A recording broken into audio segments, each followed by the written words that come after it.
들어주셨습니다. 자, 청량리 뒷골목에서 시작한 다일 공동체의 아주 미약한 작은 나눔과 섬김이 이제 어느덧 중국, 베트남, 캄보디아, 필리핀, 네팔, 아프리카, 탄자니아, 또 7월달에 우간다, 이렇게 지금 9나라에 가까이 이르고 있습니다. 그 중에 5번째 다일 공동체 해외부는 필리핀에서 시작한 것이 BCP, Beautiful Change 프로젝트입니다.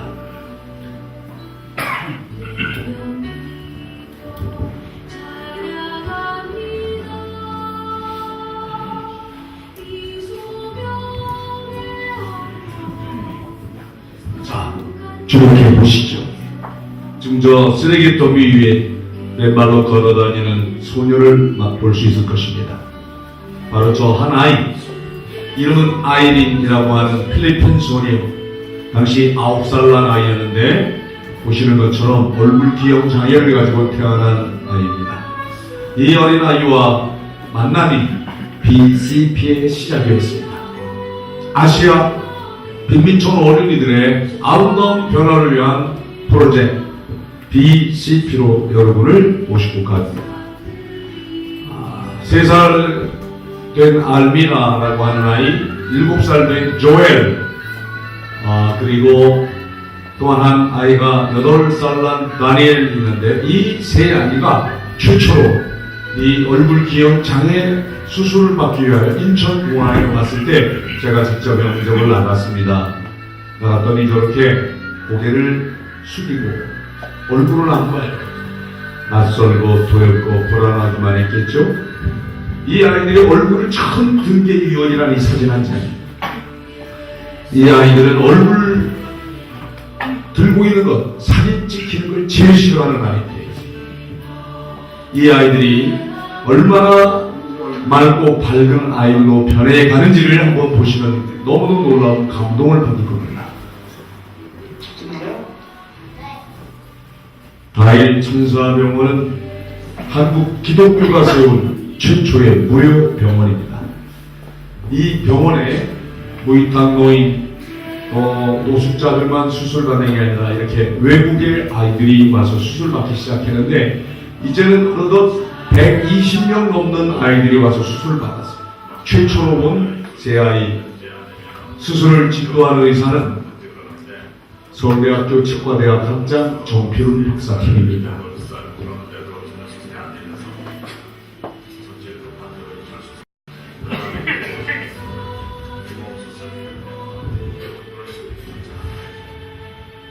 바로 이 수술팀은 각 자기들이 일하는 병원은 다 달라요.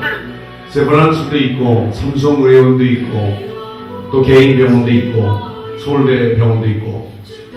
이 사람들은 수술하기 위하여 늘 퇴근 후 밤에 했습니다. 그리고 공휴일날 했습니다. 보상 없이, 대가 없이 한 겁니다. 이 눈물을 닦아주기 위하여. 섬김이 무엇입니까? 이 눈물을 닦아주는 거 아닙니까? 이 아이들이 얼굴도 들지 않던 아이들, 거울 보는 걸 제일 싫어했던 아이들.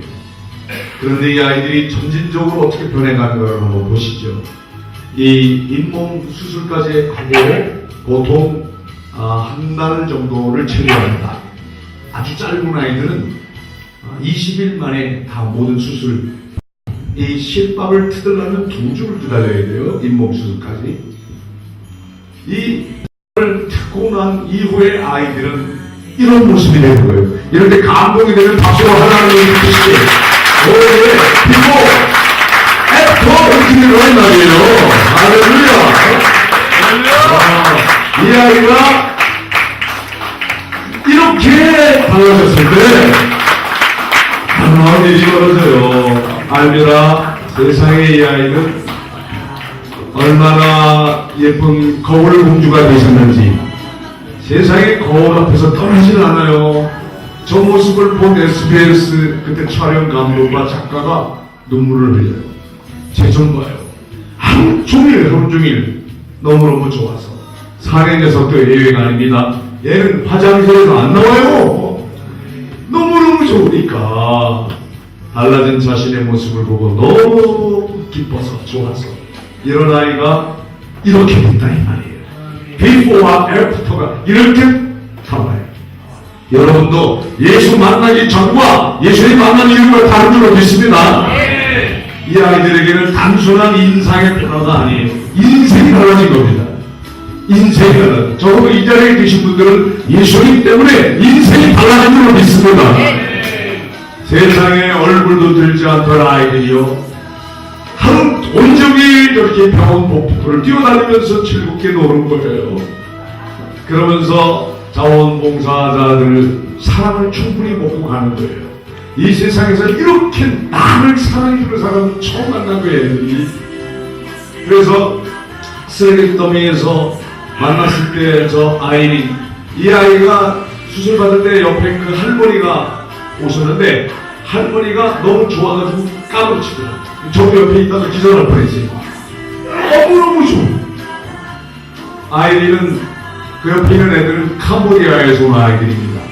한꺼번에 캄보디아에서 5명의 아이들이 왔는데 그때 같이 받았던 우리 아이린, 이 아이린과 처음 만났을 때 이런 기적이 일어날 줄 몰랐어요. 저는 정말 놀랐어요. 저 한 아이, 제 한 사람만이라도 고쳐주길 바라는 마음으로 시작했는데 지금 120명이 넘었고요.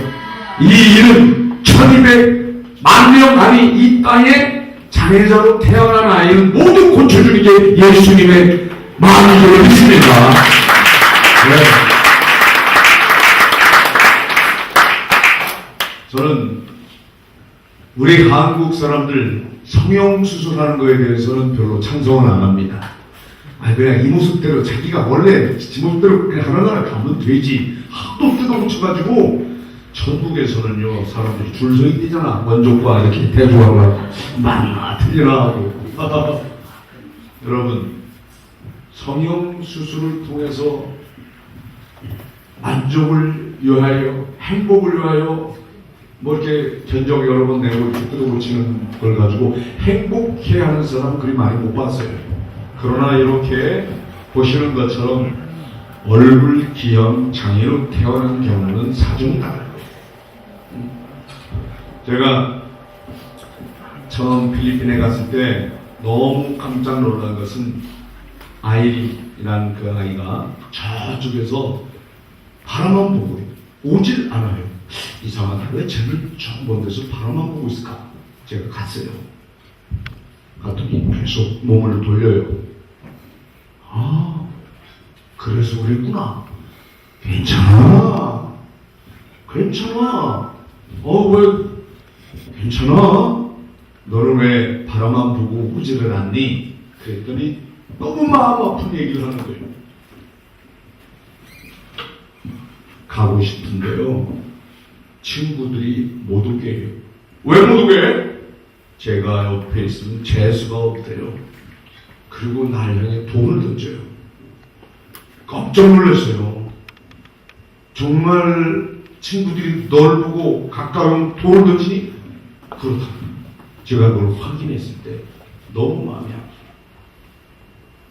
여러분, 선진국과 후진국의 차이가 뭡니까? 중국을 우리가 강대국이라고는 하지만 선진국이라고 안 해요. 왜요? 장애자를 대하는 태도가 천박하고 짜깁니다. 사실 우리 대한민국도 우리가 어릴 때만 해도 후진국가다웠어요. 장애자를 함부로 대했어요. 병신이라는 말 함부로 했단 말이에요. 요즘 그랬다면 큰일 납니다.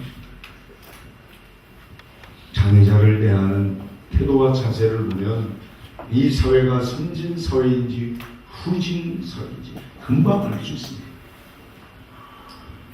저는 필리핀이 왜 이렇게 됐나 너무 마음이 아프더라고요.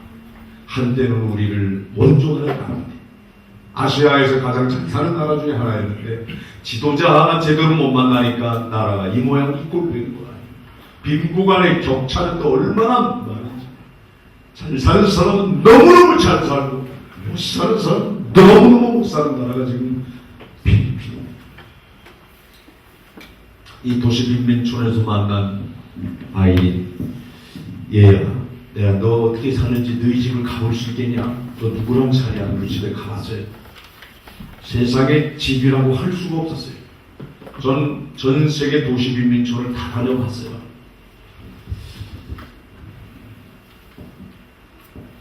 하지만 이런 짐승 우리값만도 못하는 그런 데서 살았다. 얘야, 너희 아버지는 뭐하니? 했더니 아버지 죽었대요. 엄마는 아버지가 죽은 지 1년도 안 돼 도망갔대요. 너 누구랑 사니? 할머니랑 산다는 거. 방금 전에 보셨던 할머니. 할머니 뭐하니? 쓰레기 더미에 나가 쓰레기 주고 있대. 그래서 그 할머니 기다렸다가 할머니한테 말씀드렸어요. 할머니, 이 아이가 무슨 죄가 있어요? 얘는 지금 얼굴 기형 장애를 가지고 태어났다는 이유 하나는 친구에게 왕따를 당해요. 친구들과 어울려 놀지도 못해요. 이 아이를 저에게 한 달간 맡기세요. 내가 한국 갈 때 얘를 데리고 갈게요. 그래서 지금 한국에 가면 무료 병원 다일 천하병원에 있는데 데리고 가면 이 아이 수술해줄 의사 선생님 줄 섰습니다. 저를 믿고 한 달만 맡기세요. 그랬더니 할머니가 너무 놀라운 말씀을 하세요. 아이 데려가가 키우래요. 제가 가지고 가요. 그래서 할머니 그건 안 됩니다. 이 아이는 지금 엄마가 필요해요. 엄마가 도망갔다고 그랬잖아요. 그러면 이 아이는 엄마 역할을 해줄 분이 필요한데 할머니밖에 없어요. 이제 할머니도 필요 없을 때가 와요. 엄마가 더 이상 옆에 있어도 귀찮다고 엄마에게 독립할 나이가 온다고요. 그때는 맡기세요. 저희 다일 공동체하고 함께같이 일할 수 있게. 그때는 제가 데리고 갈게요. 지금은 엄마처럼 보살펴주세요.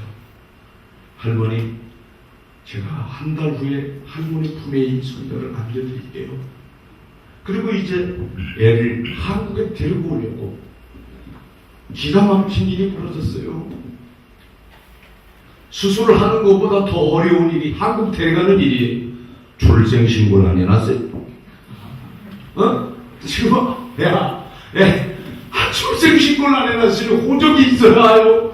뭐 여권을 만들어서 대한민국 대사관에 가서 비자를 얻어야 할 거 아닙니까?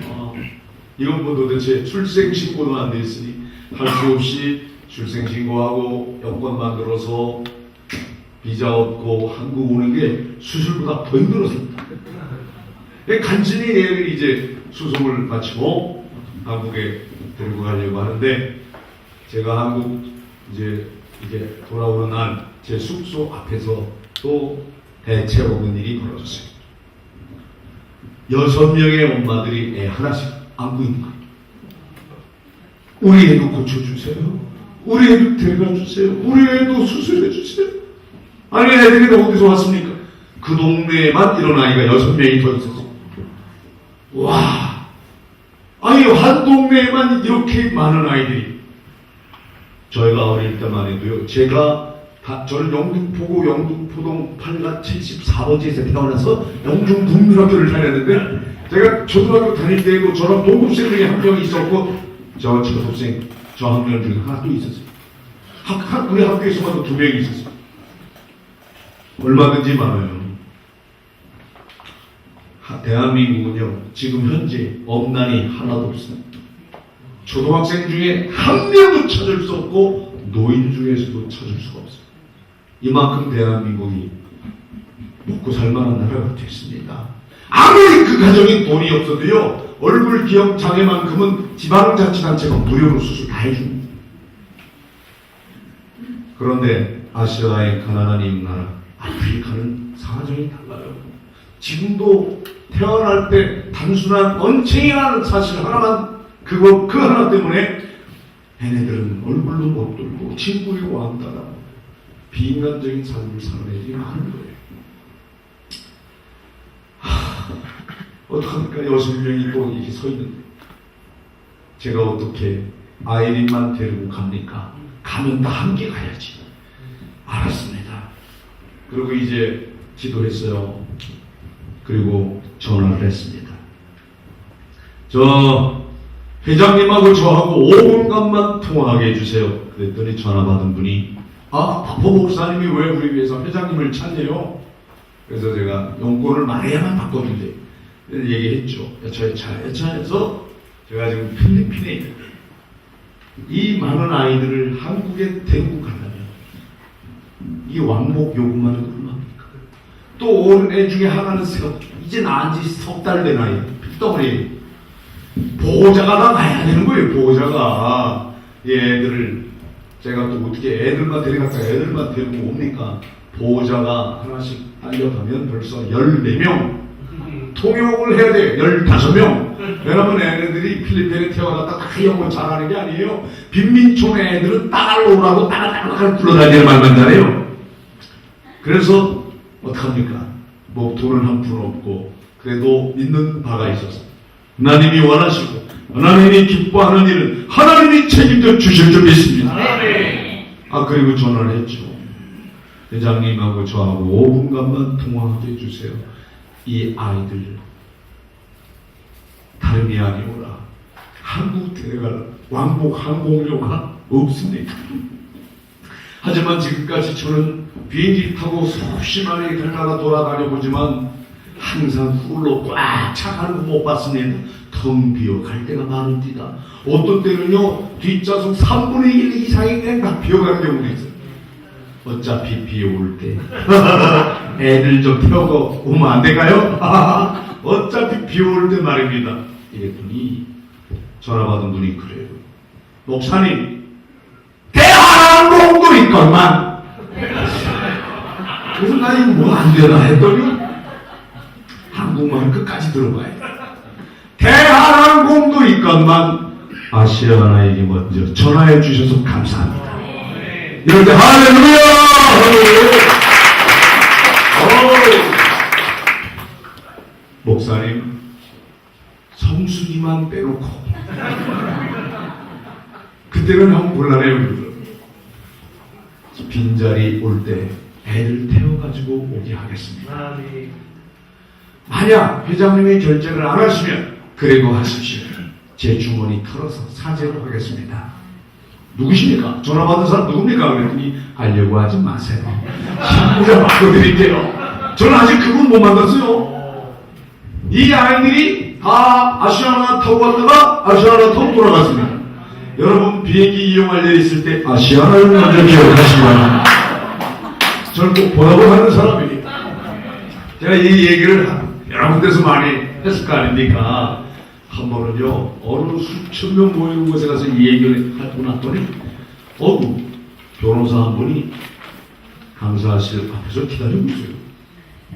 명함을 주는데 명함 보니까 하버드 대학교 뭐 법과대학 PhD 학위 딱 있어 방 떠놓고 명함 보니까 대한항공 회장 법률 전문가사. 근데 왜 나를 만납니까? 그랬더니 목사님 오늘 강연 아주 감동받았어요. 너무너무 감동적입니다. 딱 한 군데만 빼놓고. 왜 아시아나 얘기를 왜 그렇게 하세요? 공인이 된 사람이 그렇게 편파적으로 어느 한 기관만 손들어주게 하면 안 좋죠. 그러시면 안 됩니다. 아니 왜 안 돼요? 대한항공도 하면 될 거 아닙니까? 지금 몽골 아이들은 아직 표를 못 끊었습니다. 이 아이들 대한항공이 표를 끊으면 저는 이후부터 대한항공도 좋은 회사라고 항상 얘기하고 다닐 겁니다. 어떻게 되실 것 같아요? 당연히 몽골 애들이 대한항공 타고 왔죠. 그래서 제가 그분부터 대한항공도 좋은 회사라고 항상 얘기하고 합니다. 뜻 있는 곳에 길이 있습니다. 아멘입니까? 여러분이 하려고 하지 마시고 하나님이 기뻐하고 하나님이 원하시는 일은 하나님이 챙겨 주실 줄 믿습니다. 그리고 내가 기도하고 기도보다 먼저 앞서지 말자 이 말이에요. 그리고 내가 최선을 다하면 하나님은 반드시 누굴 통해서든 역사하시는 줄 믿습니다. 그게 섬김이죠. 내가 하면 내 일이 되지만 하나님께 맡기면 하나님의 일이 됩니다. 이제 하나님이 하시는 일입니다. 그저 저는 하나님이 하시는 일 바라보고 감사하고 감탄하고 온 것뿐입니다. 섬김이란 하나님의 일이라고 고백하는 것부터 시작하리라 믿습니다. 그리고 여러분 아시다시피 저는 아무것도 없이 시작하는 사람이에요. 아무것도 없이. 나의 공동체 시작이 냄비 하나 가지고 정량리 여권이자 임시대표소 앞에 바닥에 퍼즐로 앉아서 라면 끓이는 거를 시작한 거 다 아시잖아요. 아무것도 없어요. 아무것도 없어요. 그 작은 것부터 할 수 있는 것부터 지금부터 여기부터 나부터 하는 것이 섬김이라 믿습니다. 이게 어떤 기적이 났냐면요. 지금 역대 정권이 바뀌고 장관이 수없이 바뀌는데도 외교통상부, 지금 외교부는 장관을 포함하여 차관 전 직원이 다일 천사병원과 바파에 가서 자원봉사를 합니다. 이게 지금 전통으로 계속 이어지고 있습니다. 어떤 일이 벌어졌냐? 제가 그 필리핀 마닐라 국제공항에서 일어나는 한 사건을 얘기하겠습니다. 지금도 필리핀에 반항단체, 반항 한국을 증오하는 사람이 있습니다. 어글리 코리안들이 있기 때문입니다. 이 한국 사람들이 1년에 100만 명 넘는 사람들이 필리핀 관광을 합니다. 100만 명, 많은 숫자입니다. 이 100만 명 중에는 정말 못돼 먹은 인간들이 꽤 있어요. 가가지고 골프만 치고 놀고 오고만이 아니라 거기 멀쩡한 처녀들 가지고 놀고 임신시켜놓고 도망온다는 거예요. 나쁜 놈들이죠. 그렇게 무책임할 수가 있어요. 미국은 어떻게 했습니까? 베트남 전쟁 때 미군 병사들이 뿌린 씨앗 다 없어요. 한 명도 안 빼놓고. 한국 전쟁 때도 마찬가지고. 근데 우리 한국 사람들은 지금 필리핀에 그렇게 많은 사람들이 한국 사람들이 무책임하게 씨를 뿌려놓고 한 명도 거두질 않아요. 그러니까 한국 사람들이 키 작고 까마잡잡하고 좀 이런 그런 사람들 함부로 멸시하는 모습을 보면 필리핀 사람들 마음이 좋겠어요? 한국에 대한 증오가 있는 거예요. 그런 사람이 한 사람이 있었는데 필리핀 마닐라 국제공항에서 일하는 공무원이었어요. 이미그레이션에서 이렇게 도장을 찍어주는 출입국하면서 직원인 거예요. 근데 이 사람이 완전 한국 사람 대하는 태도가 변했어요. 그게 외교부에 전해진 거예요. 왜냐하면 여러분 지금 여권에는 필리핀 아이들 여권에는 지금 하나같이 얼굴이 강아지 제 사진이 붙어있으니까 필리핀에서 만든 여권이니까 전부 이렇게 우리말로 원체인 우리 의학용어로는 9개월 장애를 가진 어린아이들 사진이 그대로 붙어있을 거 아닙니까? 그런데 이 애들이 한국 갔다 온 아이들이 지금 필리핀이 120명 중에 제일 많아요. 수십 명 애들이 하필이면 그 공무원 창고만 다닌 거예요. 이 양반이 여기 있으면 또 애들이 일로 가고 그러기도 쉽지가 않은 거예요. 그렇죠? 애들이 계속 여권을 내밀면서 도장 찍어달라고 그러니까 또 어디 갔다 오? 어떻게 되느냐? 얘네들이 다 하나같이 뭐라고 말하냐? 다일 공동체, 다일 천사병원 딱 두 번째 셋째 얘기도 안 합니다. 한국 천국이에요. 한국은 천사들이 있어요. 한국은요 최고예요. 코리아 넘버원. 애들이 다 한국 최고. 이 사람이 한두 번도 아니고 수십 명 애들이 다 한국 갔다 오는 애들만 이것도 8차에 걸쳐서 벌써 지금 8번씩 왔다 갔어요. 3명씩, 어떤 때는 5명, 많을 때는 7, 8명. 이 애들이 다 한국은 천국이에요. 이러니까 이 사람이 갑자기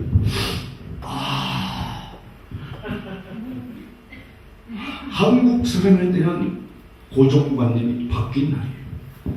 그렇구나. 모두가 다 어글리 코리아는 아니겠구나. 이 아이들을 이렇게 이름도 없이 빛도 없이 누군가는 봉사해주고 누군가는 수고하고 누군가는 이 아이들을 데리고 갔다가 데리고 오고 수술해준 사람이 도대체 한국 사람들이 이렇게 한다는 얘기를 듣고 눈물이 핑 돌았어요. 그래가지고 저쪽 뒤에 20여 명의 한국인 단체 관광객들이 있었어요. 딱 보면 벌써 한국인인 줄 알잖아요. 중국, 한국, 일본 사람 아무리 비슷해도 딱 보면 알잖아요. 아, 한국인이구나. 이 사람이 그 사람들을 가르쳐 큰 소리로 외치더래요. 대한민국! 그러니까 한국 사람들이 저 사람 왜 우리하고 뭐라고 또 그러는 것 같다? 처음엔 못 알아들었어요. 두 번째 이 사람의 눈물이 핑 돈채 또 소리치더래요. 대한민국! 뭐라고 하지? 사람들이 세 번째 확실히 알아들었대요.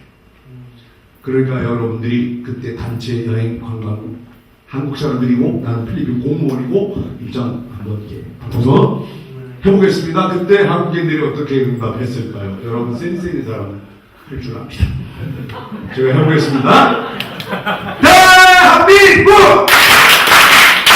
역시 우리 대한신학대학원 공동체 가족들은 역시 괜찮은데 또 뭐라 어떤 사람 그게 아니고 짜작짜작짜 2002년도 벌써 12년 전 대한민국의 월드컵이 열렸을 때 그때 사관 신화를 만들 때 온 세상 사람들이 이 대한민국의 언어 앞에 짜작짜작짜 했잖아요.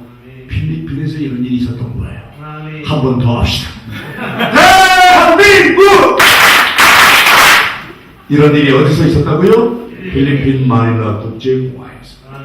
근데요 여러분 발 없는 말이 천이 난다는 말이죠.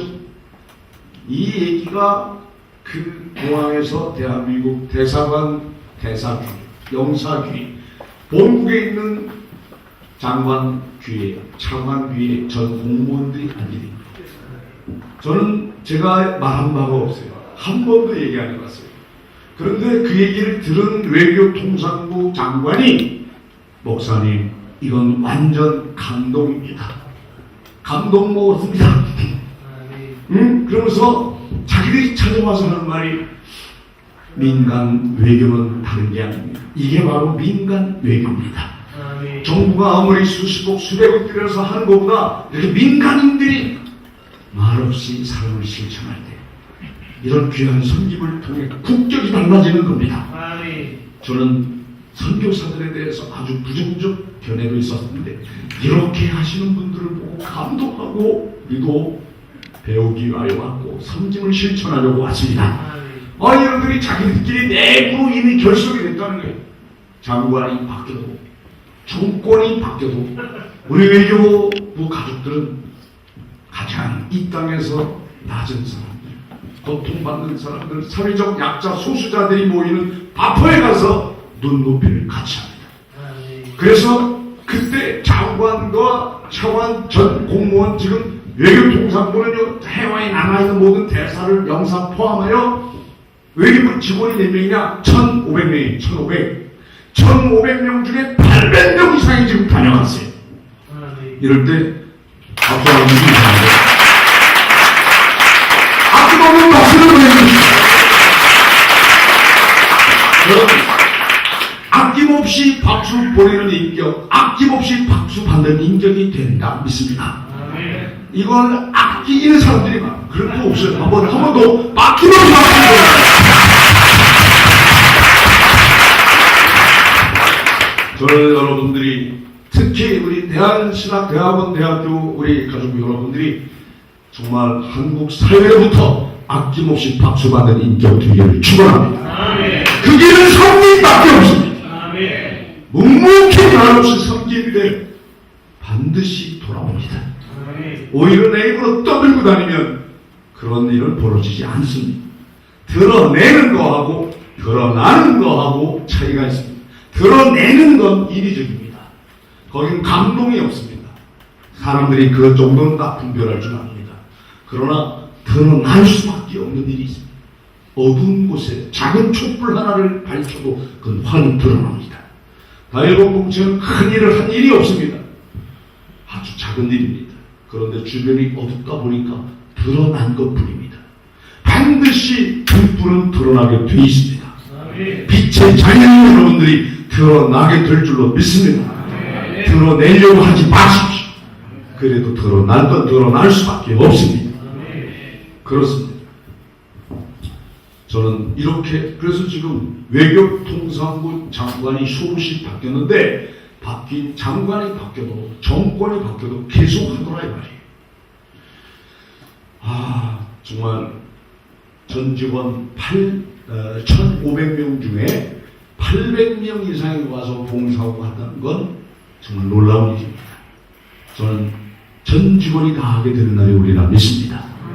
이렇게 공직자 사회가 점점 바뀌었으면 좋겠어요. 여러분, 섬김이 무엇입니까? 저는 섬김 그러면 제일 처음 떠오르는 대선배 목사님 한 분이 있는데 한경직 목사님입니다.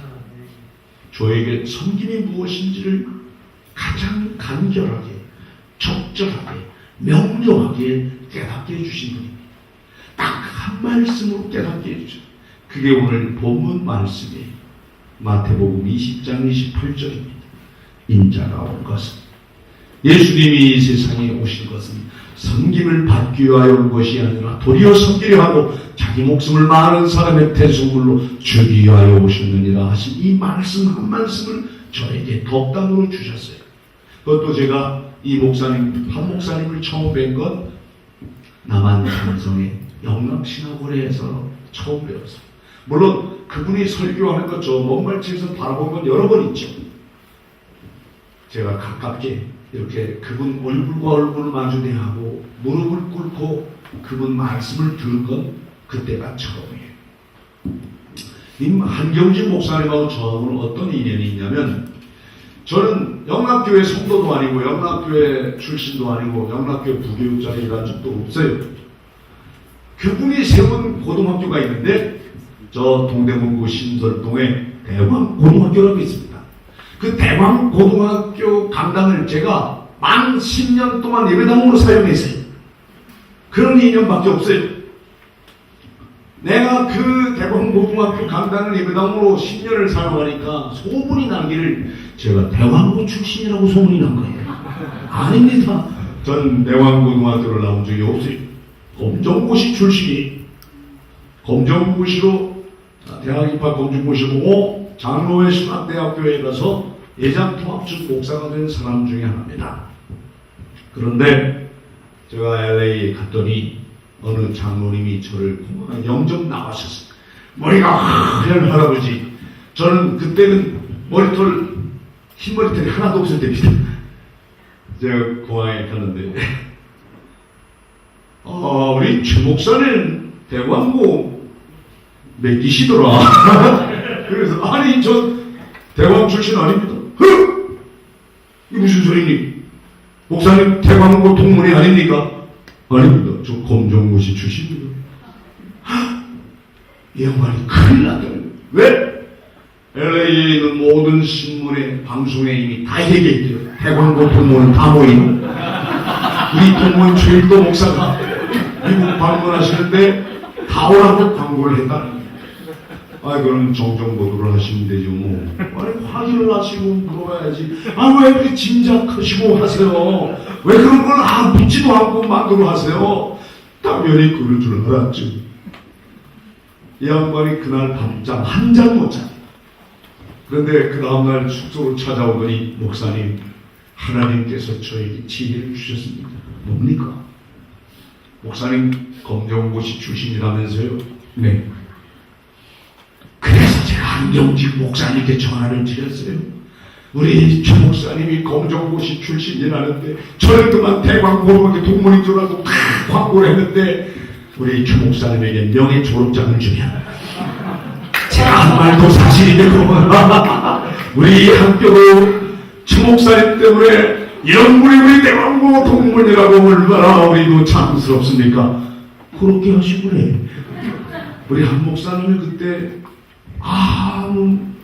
글쎄 참 좋은 생각입니다. 동의를 하셨다. 그 당시 한경진 목사님은 영락교회 담임 목사를 은퇴하고 모든 직함을 다 내려놨어요. 딱 하나 대광고등학교 이사장직만 가르쳤어요. 그 부이사장을 그 영락교회 장로님이 하시고, 영락교회 대부분 장로들이 이제 이사들인데, 이분들이 다 한 사람도 반대 없이, 그럼 우리 최일도 목사님에게 명예 초점을 줍시다. 그러더니, 제가 그래서 대광고등학교 26개 동문입니다. 그때 만난 거예요, 처음. 그리고 나서 제가 우리 한경주 목사님 찾아갔어요. 목사님, 제가 목사님 덕분에 대광고등학교 동문입니다. 목사님, 사과합니다. 제가 용서를 빌어야 됩니다. 왜 그러냐? 제가 신학교 다닐 때 목사님을 함부로 평가했습니다. 목사님을 함부로 폄하하는 말도 한 적이 있습니다. 용서해 주세요. 그랬더니 한경진 목사님께서 아닙니다. 저는 칭찬받아야 될 사람이 아닙니다. 저는 역사 앞에 죄인입니다. 일제시대에 신사참배까지 했던 죄인입니다. 어디 그것뿐만입니까? 저의 허물과 과실은 많습니다. 이렇게 까마득한 어린 손잡벌을 이 어린 후배에게 겸손하게 자기가 죄인이라고, 역사 앞에 죄인이라고, 그러니 마땅히 폄하받고 평가를 당하는 게 당연하다고 그렇게 말씀하는데 눈물이 피더라고요. 아니 어떻게 이런 분이 제가 그동안 겸손하다는 분들 참 많이 뵀어요. 우리 한경준 목사님을 만난 사람마다 똑같이 하는 말이 있어요. 그분은 오묘하고 겸손하다는 거예요. 정말 그분을 직접 만나 뵈니까요, 겸손의 겉모습으로, 겉구밈으로 겸손한 척하는 게 아니라 머리끝부터 발끝까지 겸손하게 사시는 분만 보일 수 있는 겸손이 흐르고 있더라고요. 이런 인격이십니다. 대형교회 목사 아닙니까? 그러나 가실 때 하나도 남긴 거 없이 빈손으로 가신 분이에요. 깨끗하게 가신 분이에요.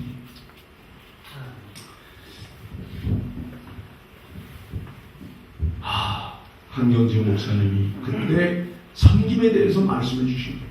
최 목사님, 다일 공동체 시작하신 거 그거 쉬운 일이 아닌데 섬김을 하시겠다고 마음 먹었던 거 정말 귀합니다.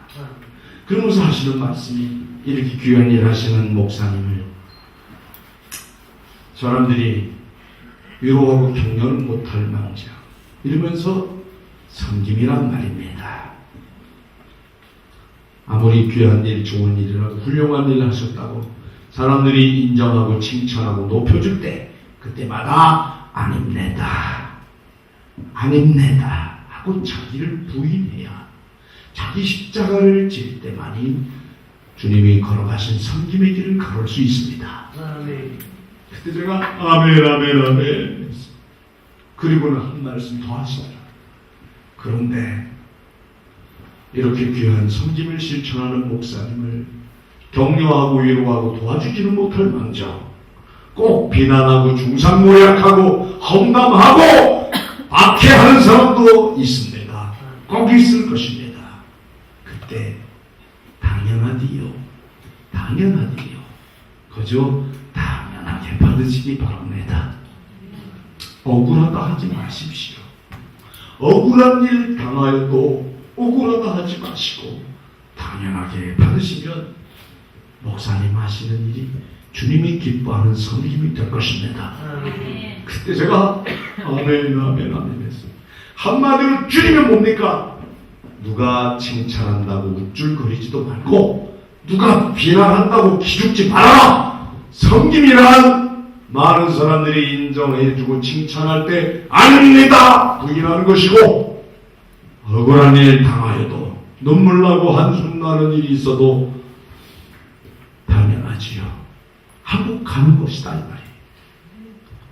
사랑하고 존경하는 우리 대한신학대학원 대학교 가족 여러분, 우리가 걸어가는 길 모든 사람들이 인정하고 칭찬하는 거 아닙니다. 눈물 나고 한숨 나는 때 많습니다. 그때마다 당연하게 받으시기 바랍니다. 아멘. 아멘입니까? 주님도 오는 일 하나 박해 받으셨고 주의 모든 제자들이 그 길을 걸어갔어요. 근데 21세기 사역자들이 잘못돼도 한참 잘못됐어요. 왜요? 고난받기를 두려워하는 거예요. 고통을 자꾸 외면하려고 하는 거예요. 적어도 우리 여고의 세대는 그렇지 않았어요. 100년 전 우리 선배들은 그렇지 않았어요. 고통을 기쁘게 감당했습니다. 아멘. 억울한 일을 당하면 당연하게 일 줄 알았어요. 아멘. 그런데 조금만 억울해도 조금만 내가 왜 이런 일을 당하냐고 이렇게 대드는 사람이 많아졌어요. 오늘 한국 교회, 특히 개신교가 이렇게 한국 사회로부터 질타를 당하는 이유가 뭡니까? 제왕적인 목사들이 너무 많아졌어요. 교인들 10,000명 이상만 되면 뭐 왕처럼 군림하는 사람들이 많아졌어요. 이런 사람들 때문에 한국 사회로부터 비난받는 기독교가 되기 시작했다 이 말입니다. 목사 왜 대접을 받아야 됩니까? 성경은 종이 목사인 줄 믿습니다. 아멘. 누가 칭찬합니까? 누가? 요즘 사회 목사 누가 인정하고 칭찬합니까? 그럴지라도 너무나도 한숨 날지라도 우리 주님도 걸어가셨고 주의 모든 제자들이 걸어간 성김의 길 너무나 한숨이 나더라도 이 길 가겠습니다. 아멘. 당연하게 받을 줄 알아야 다시 우리 기독교가 그 옛날 100년 전 120년 전 130년 전 총이 한국에 복음을 뿌리던 선구자들이 그렇게 피눈물 나도 한숨 나고 눈물 나도 복음을 위하여 목숨 바쳤던 그런 선교자들의 열정이 있을 때 다시 한국교회는 부흥할 줄로 믿습니다. 아멘. 다시 우리가 회복할 줄 믿습니다. 아멘. 고통의 길을 받아들여야 된다. 저는 한경진 목사님이 딱 한 말씀 들었어요. 그때 그 하신 말씀이 유언이 될 줄 몰랐습니다. 그러고 나서 그 후에 그분 몇 번 뵀지만 대화가 알아들을 수 없는 그런 상태였어요. 그래서 그분이 하신 말씀을 유언으로 간직하고 있어요. 누가 인정하고 칭찬하면 어떻게 하라고 했습니까? 아닙니다. 이게 유언이 유언. 나한테 주신. 한번 말로만 하지 말고 오른손 들어보시기 여러분 누가 인정하고 칭찬하면 어떻게 합니까? 아닙니다. 한 번 더 합시다. 시작. 아닙니다. 아닙니다. 하고 부인하자 이 말입니다. 네? 모든 이단 사이비 교주들이 많은 사람들이 따르고 인정해주면 어떻게 합니까? 그걸 당연하지. 이제 알아보는구만. 여기서부터 잘못되는 겁니다. 많은 사람들이 이렇게 당신 대단한 사람이다 떠올릴수록 아닙니다. 자기 부정, 자기 부인의 신학이 있을 때 진정한 성김의 길을 걷게 될 줄 믿습니다. 아멘. 이게 우리 개혁교회, 이것이 우리 프로테스탄트가 갖고 있는 아름다운 자기 부인의 길.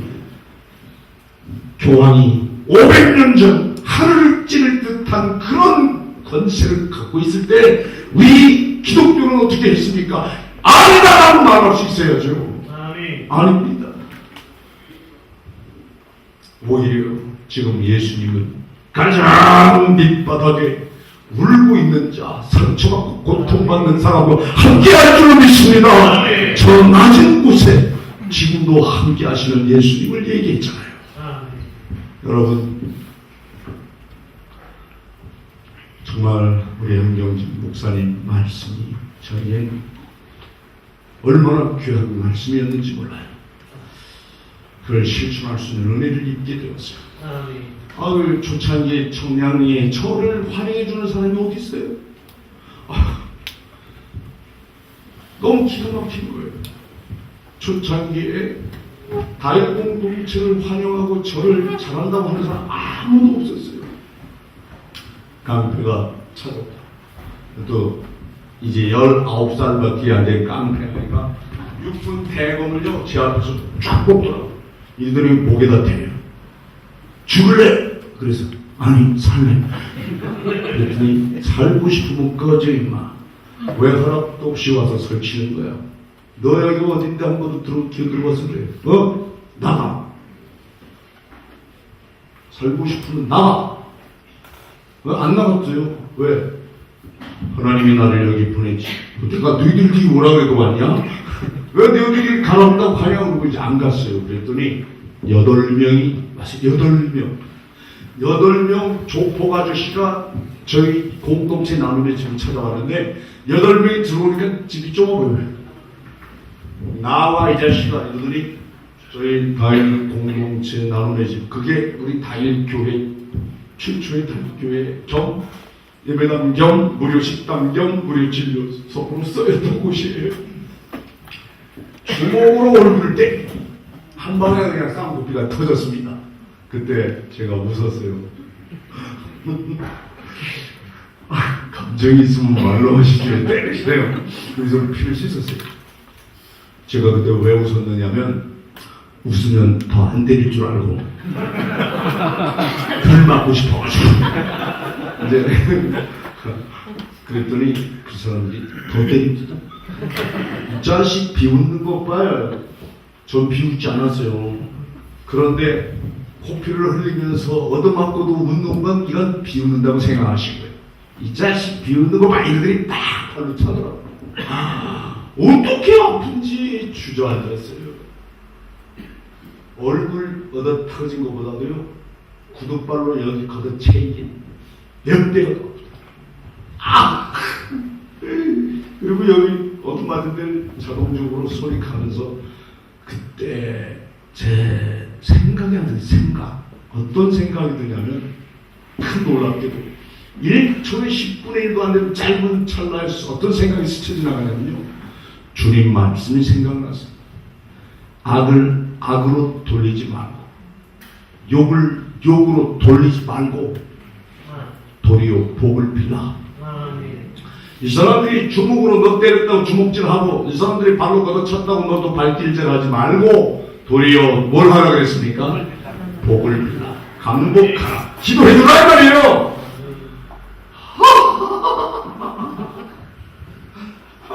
그래서 여러분들을 위해 기도 누가 하도록 기도해 주랬어. 이 XX야. 이러더니 주먹으로 배를 때립니다. 어떻게 있는 힘을 다해서 배를 때리니죠. 배를 주먹으로 딱 맞는 순간 황!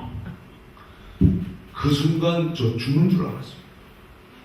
숨을 못 쉬니까 어떤 생각이 지는 먼저 들겠어요. 이렇게 해서 숨을 못 쉬면 죽을 텐데 이 생각밖에 안 해요. 그래서 저도 어디서 듣고 본 건 있어가지고 제 영혼을 부탁하면 이러면서 쓰러지는데 그때 8명 중에 한 사람이 각국목을 들고 왔어요. 그걸 내리친 거예요. 그래서 각국목에 머리 맞고 허리 맞으면서 기절했습니다. 그 후로 8명이 한 번 이상 다 발로 밟았대요. 이 시자식. 말하면 들어야지. 네가 허락도 없이 왜 와서 설치는 거야. 머리끝부터 발끝까지 다 발로 밟아가지고 제가 피멍 들었어요. 한 군데도 성한 데가 없었어요. 온몸 피멍이 든 채. 그러면 제가 그때 반 기절했는데 반 죽었는데 저 살리려면 병원에 응급실에 데려가야 될 거 아닙니까? 그때 바로 그 옆에 성바오로 병원 응급실이 있었구만. 저를 정량리 야채시장 쓰레기통에다 던져버렸어요. 저는 그 다음날 어떻게 무슨 정신으로 공동체 나눔의 집까지 왔는지 기억이 안 나요. 누가 데려다 놨는지 내가 기억 왔는지 기억이 없어요. 눈 떠보니까 공동체 나눔의 집이에요. 그래서 거기서 그러고서 20일 동안은 꼬박 있었던 거예요. 20일 동안 핏똥만 쌌지 누워서 지냈어요. 병원도 못 가봤어요. 20일 동안 그때 윤락여성 팸프 포주들이 미음 갖다 주고 죽 끓여줘서 제가 먹고 안 죽고 살았어요. 그러니까 20일쯤 지나니까 그때 청량리 경찰서 형사가 찾아왔어요. 제 억울함을 갚아주겠다고. 다 들었다는 거예요. 웬만큼 조서를 다 썼더라고요. 그 8명 중에 한 놈을 반드시 큰 집에 보낸대요. 그게 저기 사명이에요. 깡패랑 형사랑 하는 일은 정반대인데 말투는 비슷해요. 다 그런 건 아닌데 비슷한 사람이 많아요. 아이 그씨 안 누구 새끼야 이러는 형사가 있어요. 그러면서 내 억울함을 갚아주겠다는데 제가 그때 한경직 목사님 말씀이 생각나는 거예요. 억울한 일 나면 어떻게 하라고 그랬어요? 아이고, 왜 말만 하냐고 한번 당연하죠. 시작. 당연하지요. 한 번 더 합니다. 당연하지요. 당연하지요. 당연하게 받아라. 그래서 아저씨, 당연한 일 가지고 왜 그러세요? 뭐가 당연해요? 아, 이래 미친. 제가 25년 전만 해도요, 우리 동네 사람들에게 미친놈 소리 들었어요. 미친놈. 그 형사는 나를 미친놈이라고. 미친놈. 이러더라고요. 절 이상하게 보는 거예요. 아저씨, 왜 그러세요? 전 당연하게 생각하는데 괜찮아요. 그냥 가세요. 그랬더니, 아, 뭐가 당연해? 생각을 해보세요. 아저씨 같은 형사가, 경찰, 민중의 지팡이가 저를 이렇게 때리면 억울한 마음 들 것 같아요. 국민의 재산과 생명을 지켜줘야 할 경찰이! 응? 이렇게 만약 때렸다. 억울한 마음 들죠. 아, 세월호에 해경이 한 생명이라도 어린이를 살리려고 해야 되는데 지켜만 보고 있었어요. 온 국민이 다 뒤집어졌잖아. 가족들이 억울한 마음을 가져요. 생각을 해보세요. 경찰이 이렇게 날 때렸다 그러면 억울한 마음 들 것 같아요. 그런데요, 깡패가 때렸잖아요. 깡패는 때리는 게 제 본분이래요. 아니, 뭐가 억울해요? 제가 미친 새끼 이러더니 가더라고요. 그럼 며칠 있다 또 왔어. 나 이제 더 이상 안 하면 마지막이야. 아? 네, 이제는 더 이상 안 온다고. 야, 이제, 자, 맨 처음에 주먹으로 때려서 해서 맞지? 뭐 이러면서 또 조소를 쓰겠다는 거예요. 그래서, 아저씨, 왜 그러세요? 저는요, 뭐가 당연해! 억울한 일을 당하면 당연하게 여기라고 선배 목사님이 말씀하셨어요. 당연하잖아요. 나 같은 죄인도 용서함으로 나 같은 사람도 하나님이 불러주셔서 어떻게 나 같은 사람도 죄종으로 불러주신지 이거 생각만 해도 전 도대체가 이해가 안 가요. 그렇게 잘나고 똑똑하고 배운 사람 많은데 다같이 고등학교도 못 다닌 사람, 검정고시도 장로의 신학대학 간신히 가가지고 간신히 졸업한 사람.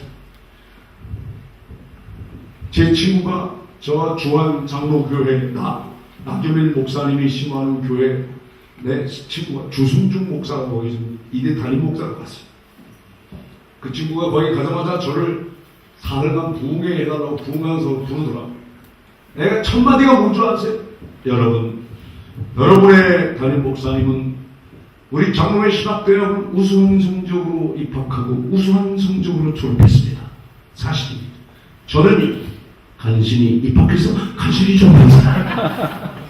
하나님께서는 우수한 성적으로 입학하고 졸업한 사람만 쓰는 게 아니라 나같이 간신히 입학하고 간신히 졸업한 사람도 쓰시나. 그랬더니 아멘 할렐루야 은혜를 많이 받더만요. 난 여러분들이 이 학교를 우수한 성적으로 왔는지 간신히 왔는지 모르겠으나 나같이 간신히 입학한 사람도 쓰시더라 이 말이에요. 너가 그렇게 말 배우고 잘나고 똑똑한 사람만 쓰니까 누가 그런다고 합니까? 대형교회 목사들 그들이 한국교회를 대표하고 한국교회를 선도하는 입장으로 살아온 거 이제는 그런 세월도 지나갔습니다. 하나님이 여러분을 쓰실 겁니다. 21세기의 주인공은 묵묵히 말없이 섬기고 봉사하는 사람들이지 잘나고 똑똑한 척하는 사람들 아닙니다. 언제 예수님이 그렇게 많이 배운 사람을 제자로 불렀습니까?